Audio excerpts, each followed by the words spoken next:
బాధ్యతే కదా. ఇప్పటికీ ఇశ్రాయేల్ ప్రజలు ఆశీర్వాదకరంగా ఉంది.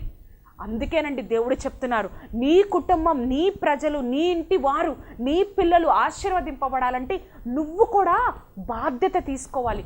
నీ బాధ్యత కూడా ఉంది అని జ్ఞాపకం చేస్తున్నాడు దేవుడు. వారు కొన్ని సంవత్సరాల క్రితం బాధ్యత తీసుకున్నారు, ఇప్పటికీ కూడా అది వారికి ఆశీర్వాదకరంగా ఉంది.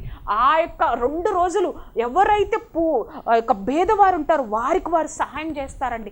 వారు ఆశీర్వదింపబడిన కొలది మేము జ్ఞాపకం ఉంచుకున్నాం, దేవుడు మమ్మల్ని ఏ విధంగా కాపాడాడు, ఏ విధంగా ఆ యొక్క హామాను నుంచి, ఆ యొక్క రాజముద్ర నుంచి కాపాడాడో మేము జ్ఞాపకం ఉంచుకోకుండా ఎక్కడ మర్చిపోతామని వారిద్దరు బాధ్యత తీసుకొని జ్ఞాపకం ఉంచుకున్నట్లు ఒప్పుకున్నారు. కాబట్టి ఇప్పటికీ కూడా యూదుల ఆశీర్వాదాన్ని పోగొట్టుకోలేదండి.